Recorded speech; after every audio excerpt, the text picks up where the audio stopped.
Hello, hello, hello, everyone. This is Angel Aviles with another episode of 30 Inspiring Women, sponsored by Living Firme. Today, I'm so excited. I know I'm always saying how excited I am, but today I'm super excited because I have someone on the line who's extremely special to me. Veronica Arellano is an original homegirl from Echo Park who was cast in Vida Loca as La Stranger. After filming, Veronica moved on to continue her education and completed her associate's degree in business, all while being pregnant and hating the idea of being in school, by the way. In 2009, Veronica entered into a career of gang intervention with both Homeboy Industries and Aztec Rising. In 2014, her hard work earned her a Peace Building Award. Veronica continues to follow her passion for helping others and is currently in the field of social work with wraparound services for at-risk youth and families. Today, Veronica still lives in Echo Park with her husband and son and is a community advocate, helping youth and families in the neighborhood that are facing various barriers. Vero, thank you so much for being here. Oh, thank you. Thank you. I really appreciate the opportunity. One of the things that I want everyone to know, and I always say this when we get together, first of all, I'm so grateful that we have reconnected and that we have come together as adults and are working together. It just fills my heart so much to be able to side by side work with you, go to these events, have a great time, and give back to the fans who have kept our film alive. It is exciting. And I thank you as well for coming into my life and involving me in all these events and giving me the opportunity to, like you said, give back. It's a very humbling feeling. And just to know that these people, how much they love the movie. I really get a kick out of the generation that we see. It is wild. And I really love to share with everyone how this film was such an experience like no other. One of the things that I always want people to know is how you all were real and how you were so open and brave, even as young women, as teenagers, to let someone in Hollywood come into your life and expose your business and let your stories be told. Even though part of the stories weren't real and part of them, there was like this incredible mishmash of real and fantasy. But the real part was you guys and your life and your neighborhood, and you so openly gave. And I will forever be grateful for that because it changed my life. Thanks. Good to hear. It was, we took a lot of smack for it, and people telling us not to do it and don't get involved and, let them figure out for themselves. But it was just, it was a very, very exciting moment. I couldn't even believe it at the time. Like, we're really filming a movie, and meeting all of you guys and just being in the scenes and really like filming. It was like an eye opening to like, oh my God, this is really happening. And after a while, I didn't care like what people were saying. People would give us a hard time. Well, that's not what really happens in the neighborhood. But then you think about it, it's like it does really happen in the neighborhood, You got homegirls, that sleep around with their boyfriends, their best friends' friends and boyfriends, and it's stuff that's realistic, that nobody ever is told. And I think this movie just captured everything that, on a girl's perspective of what does happen and how in its real life. Yes, and that's one of the things I get all the time too. Like, oh my gosh, that actually happened to me, and this happened afterwards, and this was real. And I agree 100%. I think one of the things that a lot of people want to know is how you grew up and how you got involved in Echo Park, and how the whole process from where you were to accepting the fact that Allison wanted to make this movie. Tell us a little bit about that history and what happened.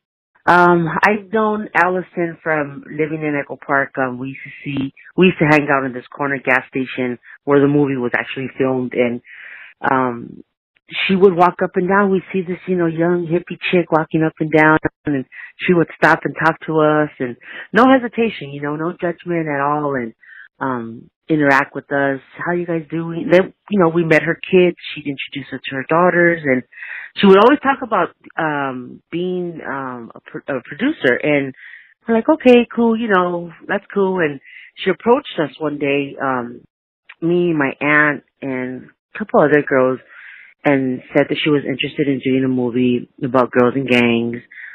She kind of pitched the story to us, and it was like, okay, we were in disbelief, like, nah, it's not gonna happen. She would talk to us about it every time she would see us, and, finally she came one day with the script, and she was like, I'd like you guys to review it and change out certain things, what you feel that's not real, or what you add to it, what should be done in certain scenes. And it was like, whoa, wait a minute.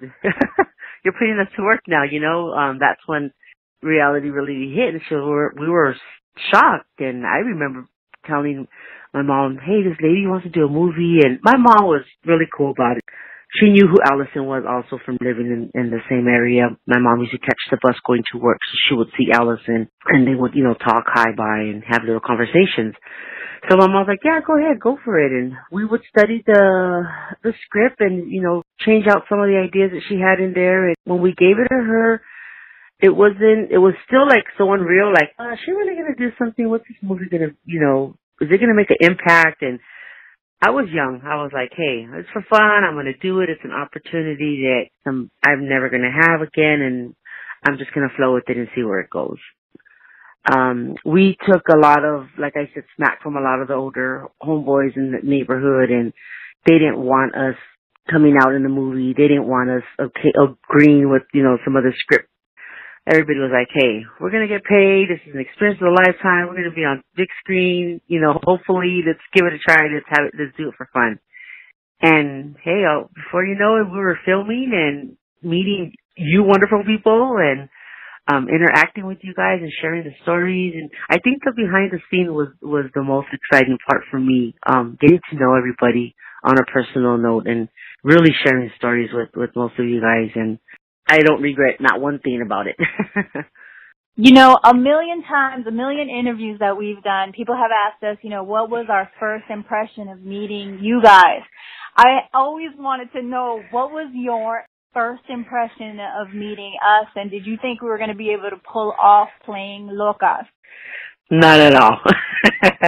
Not at all. None of you guys. But you guys really captured who we were, and you captured our style, the energy that we had. I was as much scared as probably you guys were nervous.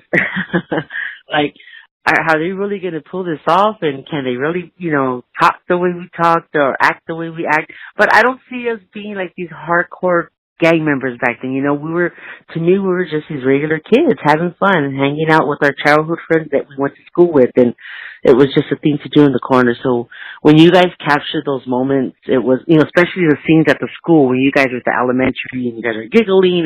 And that was really us growing up. My generation was, we were like brothers and sisters that we didn't have. So when you guys actually captured, the realness and you guys nailed it. You guys, from the dressing to the talking to the silliness, and you guys really nailed it. That's like the biggest honor to me, because I felt like coming into the project, I had all my preconceived notions about, what I was getting myself into. When I went in there, they were like, you need to watch American Me, you need to watch, so I watch all this crazy shit, and I'm like, oh, Lord.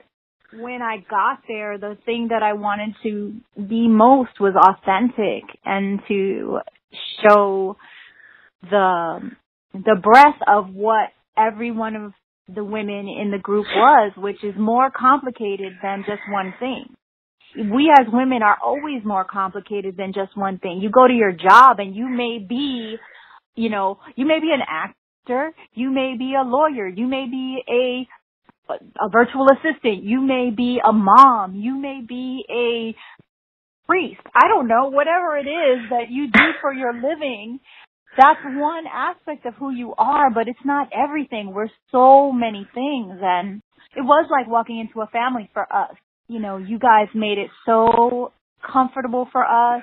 We had just such a respect for you. I didn't want to be a cartoon. I wanted to be real. Yeah. And that you guys were. You guys made it comfortable as well. I didn't feel, not once, like on the set filming and interacting with you guys, not once did it feel, I mean, like I said in the beginning, it was nerve-wracking and nervous, like, oh, how are they going to act towards us? Are they snobs? Are they going to be friendly?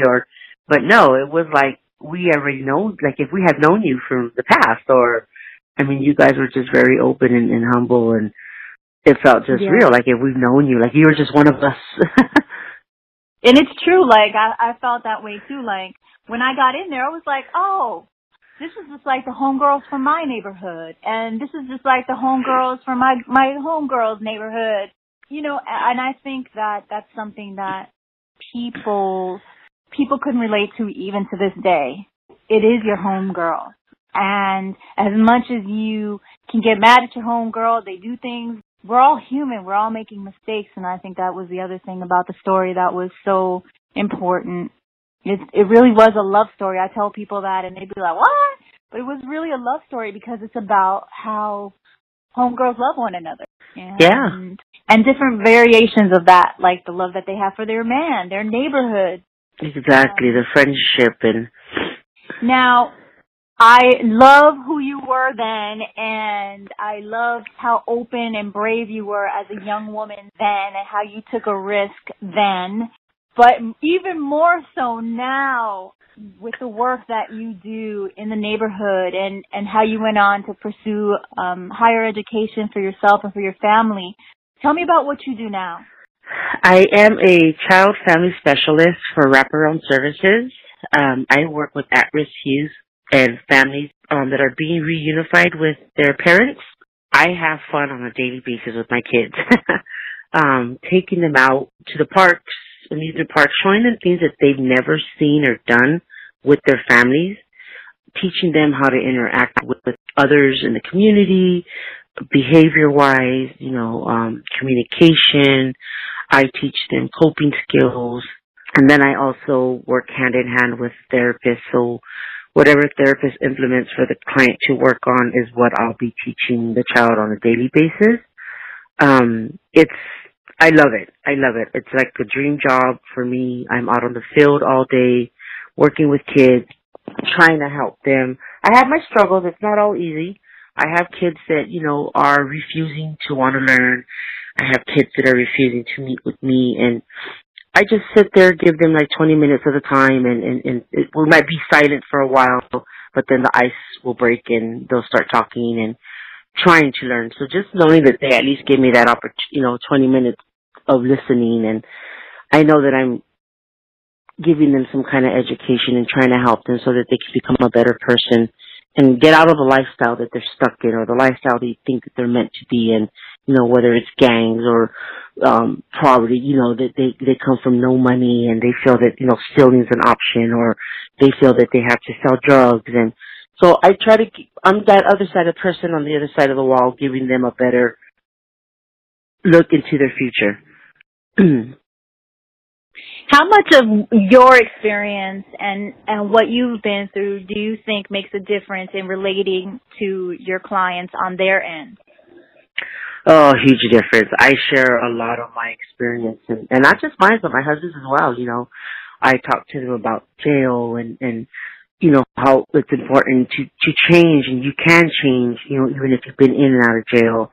I tell them about friendships and, how some people you might think are your friends and they're not, things that they don't see for themselves because, they're young and they don't want to hear what any adult has to say. But when it comes from somebody that experienced it or had dealt with it, I get more of a sincere one-on-one time with my clients, and they believe me. I take pictures, I do an intervention program with some of my kids that are, especially the ones that are in gangs, and I've had a lot of loss through the years, my homeboys and homegirls that passed away, gang violence, and I do like an intervention kit with them, and I take them the memorial cards of my friends that passed away, remembrance ribbons that, families made, and, talk more about who they were as a person before they died and how they died. And it's an eye-opening for them. Kids don't see that. I try to keep it 100% honest with my kids and tell them real life and how it is and what they're facing if they continue to go down these, wrong roads and they continue to stay in the lifestyle of gangs if they're not continuing their education, what they're going to lose out on in life and what they could lose out on. It's a good feeling. Like I walk away, I take that deep breath and I walk away knowing that I did my job, and it's going to be up to the child to either want to take it and run with it or just ignore me and don't want to deal with it. But at least I know that I gave them real life experience stories and I try to share with them what could happen. I love that. I mean, to me, this is one of the biggest reasons that you are an inspiration. I think that you have always, like I said, as a young woman, decided to chart your own path regardless of what others said. You really did want to take opportunities to share and to show people what your life was like. And I don't know how many people really would understand what it's like to have been so young and to have made your choice and to put your life on blast. Like today we have reality television, but back in the day we didn't. You know what I'm saying? Like we didn't have reality TV, and especially in our culture, it was not like tell your business to everybody. That was something you don't do. Right? That is not okay, especially if your business is not like in a socially accepted way. Yeah. You did what you felt was right, and to me, you're like a hero because you continue to do what's right, and you continue to take the decisions that you made in your past, and you've turned it into a toolkit that you can pass on to others because you've come such a long, long way.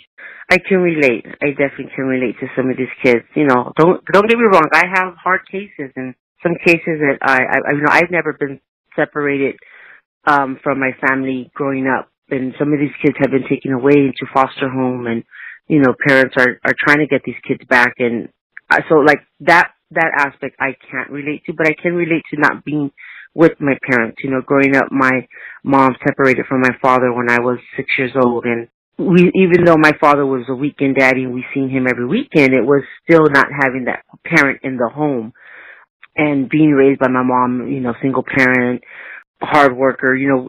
We were taught to take care of ourselves, but at the same time, it was more of not just taking care of ourselves. We were also helping my mom.